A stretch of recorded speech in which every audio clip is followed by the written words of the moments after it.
की एक बस की है जो देर रात सवारियों को उठाती है। दोस्तों, मैंने कभी सोचा नहीं था कि एक खाली सीट मेरी जिंदगी की सबसे भयानक याद बन जाएगी। क्योंकि जब मैं उस रात शहर से अपने गांव लौट रहा था तो उस वक्त नवंबर की ठंडी हवा बस अड्डे पर चुभ रही थी और जब घड़ी में समय देखा तो उस वक्त रात के 11 बज चुके थे, जिससे साफ जाहिर था कि ये आखिरी बस थी।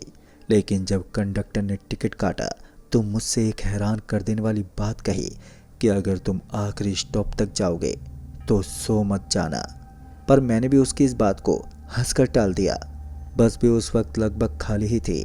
मेरे पीछे की 2 सीटों पर कुछ मजदूर बैठे हुए थे और आगे वाली सीट पर एक बुजुर्ग दंपत्ति और बीच की सीट पर मैं बैठा हुआ था। लेकिन मेरे ठीक सामने वाली खिड़की के पास एक सीट खाली थी जिस पर एक हल्की धूल जमी थी। उसे देखकर ऐसा लग रहा था कि जैसे दिन भर किसी ने उसे छुआ ही ना हो। अभी मैं उस खिड़की के शीशे को ही निहार रहा था कि तभी बस भी धीरे धीरे चल पड़ी और जैसे ही बस चली कि तभी इंजन की घरघराहट और बाहर से आती ठंडी हवा ने आपस में मिलकर एक अजीब सा सन्नाटा बना कर रख दिया। तभी कुछ देर के बाद पहला बस स्टॉप आया जहां पर बस रुकी, लेकिन उस बस स्टॉप से बस में कोई चढ़ा नहीं। पर तभी कंडक्टर ने दरवाज़ा बंद किया और बस आगे बढ़ गई। फिर मैंने यूं ही नज़र उठाकर सामने की सीट देखी तो मेरा दिल एकदम से धक सा रह गया, क्योंकि वो सीट पूरी तरह से साफ थी। ना कोई धूल, ना कोई गंदगी, मानो जैसे किसी ने अभी अभी बैठकर उसे साफ कर दिया हो। लेकिन इस वक्त उस सीट पर कोई नहीं था। ये सब देखते हुए मैंने खुद को समझाया कि शायद बस के हिलने से धूल खिसक गई होगी और ऐसी छोटी बातों पर डरना बेवकूफ़ी है।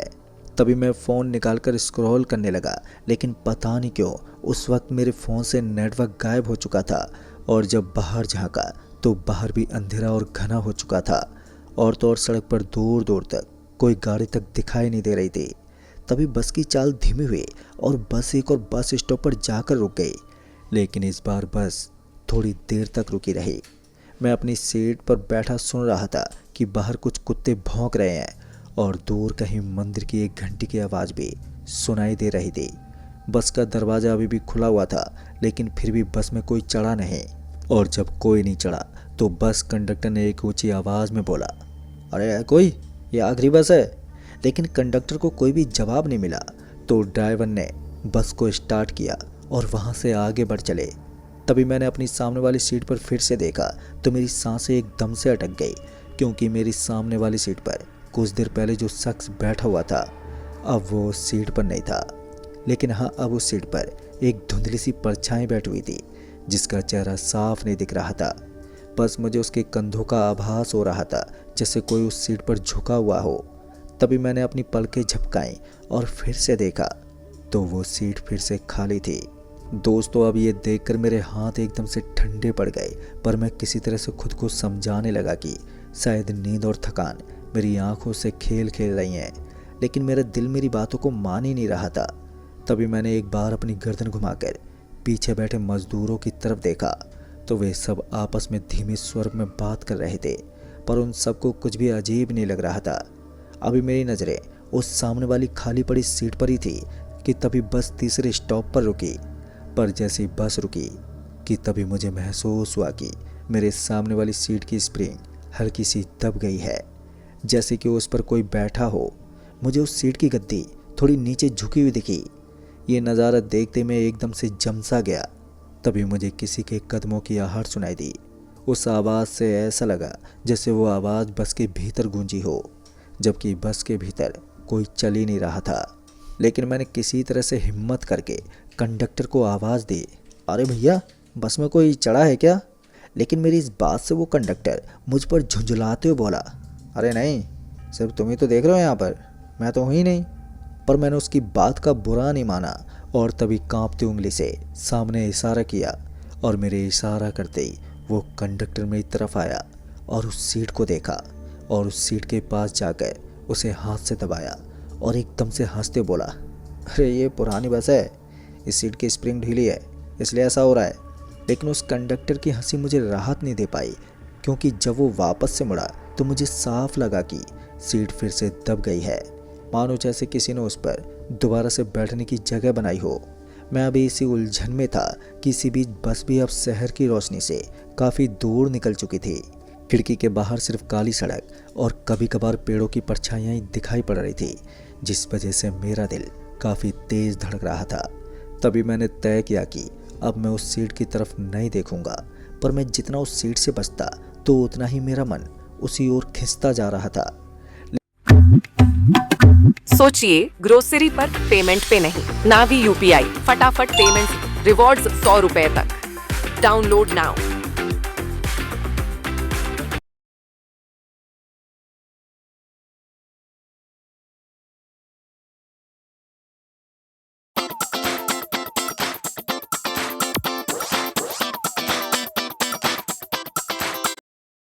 मन उसी ओर खिंचता जा रहा था।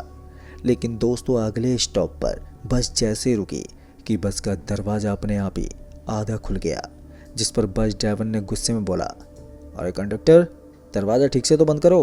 आवाज़ सुनते ही कंडक्टर भी अपनी सीट से उठकर गया, पर जैसे वो दरवाजे के पास गया तो उसी पल मुझे लगा कि सामने वाली सीट पर फिर से कोई बैठा है।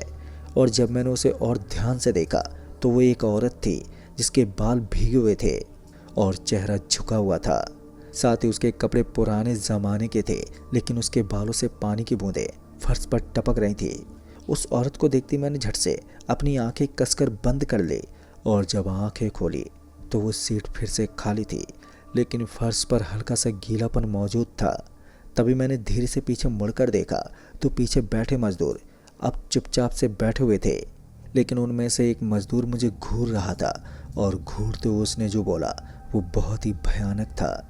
दरअसल उसने कहा कि वो सीट हर स्टॉप पर भरती है। अब ये सुनते मेरे रोंगटे खड़े हो गए। तभी उसने आगे बताया कि 2 महीने पहले इसी बस में एक लड़की चढ़ी थी। वो रात का समय था। कहते हैं कि वो रात अपने घर जा रही थी, लेकिन वो लड़की बीच रास्ते में कहीं उतर गई। ये कहते उस मजदूर की आवाज़ धीमी पड़ गई थी। ऐसा लग रहा था जैसे कि वो मजदूर कोई राज खोल रहा हो।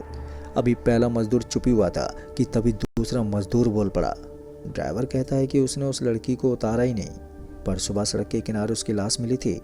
अभी उस मजदूर ने अपनी बात ही खत्म की थी कि तभी बस के अंदर सन्नाटा और भी गहरा हो गया, यहाँ तक कि इंजन की आवाज़ भी भारी लगने लगी। तभी मेरी नज़र सामने की तरफ गई तो इस बार वो औरत बिल्कुल साफ दिख रही थी। उसके गीले बालों से पानी टपक रहा था, उसका चेहरा पीला था और उसकी आंखें बंद थी। ऐसा लग रहा था जैसे कि वो किसी का इंतज़ार कर रही हो। पर अचानक से उस औरत ने धीरे से अपना सिर उठाया तो उसकी आंखें पूरी तरह से काली थी, और उन्हीं काली आंखों से जब उसने सीधे मेरी तरफ देखा तो मेरा तो शरीर पूरा सुन्न पड़ गया। तभी बस झटके से आगे बढ़ी, पर मैं अपनी सीट के हैंडल को कसकर पकड़े बैठा रहा।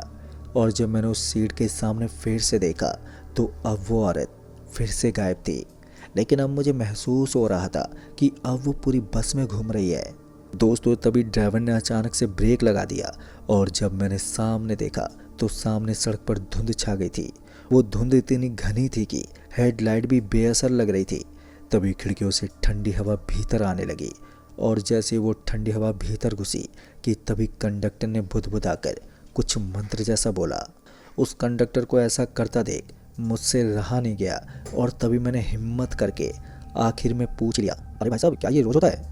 मेरे ये कहते ही ड्राइवर ने शीशे में मेरी तरफ देखा तो मैंने देखा कि उसकी आंखों में डर था, और उन्हीं डरी हुई आंखों से बोला, हर रात तो नहीं, लेकिन जब भी बस में कोई अकेला सफ़र करता है तब ये सब होता है। दोस्तों, सच कहूँ तो उस वक्त मेरे अंदर की रूह तक कांप गई थी, जिस वजह से मेरे हाथ से फ़ोन नीचे गिर पड़ा, क्योंकि उस रात मैं बस में अकेला था, जो उस बस में बैठकर अपने स्टॉप तक जा रहा था। अभी मैं बस में डरा सहमा अपने आप को ही संभाल रहा था कि तभी बस फिर से एक सुनसान मोड़ पर रुकी, और जहाँ पर बस रुकी थी वहाँ पर कोई भी स्टॉप ही नहीं था। लेकिन फिर भी बस का दरवाज़ा खुला, लेकिन मैं ये देखकर हैरान था कि यहाँ पर तो कोई है ही नहीं, तो इस बस का दरवाज़ा आखिर क्यों और किसके लिए खुला है? अभी मेरे मन में ये विचार आया ही था कि तभी मेरी नज़र उस सीट की तरफ गई जिसे मैं पूरे सफ़र में देखता आया हूँ, और इस बार मैंने उसे साफ साफ देखा। वो औरत उस सीट से उठी और उस दरवाजे की तरफ चलने लगी। उसके कदमों की आवाज़ पूरे बस में गूंज रही थी, पर जैसे वो औरत उतरी कि उतरते वक्त उस औरत ने मेरी तरफ देखा और एक हल्की सी मुस्कान दी और मुस्कुराते हुए उसके होंठों से पानी टपकने लगा। लेकिन जैसे वो उतरी कि तभी बस का दरवाज़ा भी बंद हो गया। पर जैसे वो औरत उतरी कि तभी मैंने एक राहत की सांस ली। लेकिन जैसे वो आगे बढ़ी तो मैंने महसूस किया कि मेरे बगल वाली सीट पर अब कोई बैठ गया है। और ऐसा महसूस होते ही मैंने धीरे से अपनी गर्दन घुमाई तो वो वही औरत थी जिसे देखते मैं एक बार फिर घबरा गया और मेरी सांसें ऊपर नीचे होने लगी। तभी उस औरत ने धीरे से फुसफुसाकर बोला, तुम आखिरी स्टॉप तक जाओगे ना? उसकी आवाज़ सुनते ही मेरी चीख गले में अटक गई। ऐसा लग रहा था जैसे कि बाकी के लोग जैसे उसे देख ही नहीं पा रहे थे। कंडक्टर भी अपनी सीट पर बैठे हुए टिकट गिन रहा था और बस ड्राइवर सामने सड़क पर ध्यान दे रहा था। तभी उस महिला ने अपना ठंडा हाथ मेरी कलाई पर रख दिया। उस महिला की पकड़ एकदम बर्फ जैसी थी और मेरी कलाई पकड़ते हुए बोली, आप मुझे मेरे घर छोड़ देंगे? दोस्त तो डर इस कदर था कि मैं कुछ बोल ही नहीं पाया। बस मेरा सिर हिल गया। बस का आखिरी स्टॉप नज़दीक आ रहा था और वहीं मेरा गांव था। लेकिन मैं उस रात डर रहा था कि कहीं मेरा ये सफ़र यहीं बस में ही ना ख़त्म हो जाए। और जैसे ही बस स्टॉप आया कि तभी बस रुक गई और बस के रुकते कंडक्टर ने कहा कि आखिरी बस स्टॉप आ गया है। और जैसे ही कंडक्टर ने ये कहा तो सभी सवारियां बस से नीचे उतरने लगी। पर जैसे ही मैं खड़ा हुआ कि तभी वो औरत भी मेरे साथ खड़ी हो गई। लेकिन जैसे ही मैंने दरवाजे से बाहर कदम रखा और पीछे बस के भीतर मुड़कर देखा तो बस में अब कोई भी नहीं था। साथ ही वो ड्राइवर और कंडक्टर भी गायब थे। वो सड़क सुनसान थी लेकिन मुझे दूर मेरा गांव दिखाई दे रहा था। तभी मैंने तेज कदमों से चलना शुरू किया लेकिन वो मेरे साथ चल रही थी, यानी कि मेरे कदमों के साथ एक और कदमों की आवाज़ मिल रही थी। तभी मैंने धीमी आवाज़ में पूछा, ओ तुम्हारा घर कहाँ पर है? तभी उसने सामने एक पुरानी जले हुए मकान की ओर इशारा किया और कहा कि वही है। तभी मुझे याद आया कि 2 महीने पहले उस घर में आग लगी थी। एक लड़की की मौत हुई थी। लोग कहते थे कि वो रात को बस से घर लौट रही थी। लेकिन मैं उस मकान के सामने रुक गया। उसने मेरा हाथ कसकर पकड़ा और कहा, आइए अंदर चलिए। उस घर का दरवाज़ा अपने आप ही खुल गया और जैसे ही दरवाज़ा खुला तो मैंने देखा कि अंदर अंधेरा था लेकिन दीवारों पर पानी की बूंदें चमक रही थी। मैंने पीछे हटने की भी कोशिश की पर उसका हाथ अब लोहे की तरह सख्त हो गया था। उसने मेरी तरफ घूरा और बोला कि हर रात एक सीट भरती है, हर रात कोई साथ में आता है, तभी मैं उस बस से नीचे उतर पाती हूँ। तभी मुझे समझ में आया कि वो हर रात किसी एक को अपने साथ ले जाती है। दोस्तों, मैंने अपनी पूरी ताकत से अपना हाथ छुड़ाया और वहाँ से बाहर भागा और पीछे से उसकी चीख गूंजी। लेकिन मैं सड़क पर दौड़ता रहा जब तक कि सुबह की हल्की रोशनी दिख ना गई हो। जब मैंने पीछे मुड़कर देखा तो अब तक वो मकान गायब हो चुका था और अब वहाँ पर सिर्फ खाली मैदान था। फिर अगले दिन गांव वालों ने मुझे सड़क के किनारे बेहोश पाया, पर मैं बच गया था, शायद इसलिए कि मैंने उसके घर के अंदर कदम नहीं रखा था। तो दोस्तों, इस कहानी में बस इतना ही। कहानी आपको पसंद आई हो तो वीडियो को लाइक शेयर कमेंट ज़रूर कर दें। तो मैं आपका दोस्त राजकुमार जल्द ही मिलूँगा ऐसी एक और डरावनी भूतिया घटना के साथ। तब तक के लिए बाय एंड टेक केयर। पापा ने पूछा, बेटा कल को इमरजेंसी आ गई तो पैसा कहाँ से लाएगा? मैंने शांत आवाज में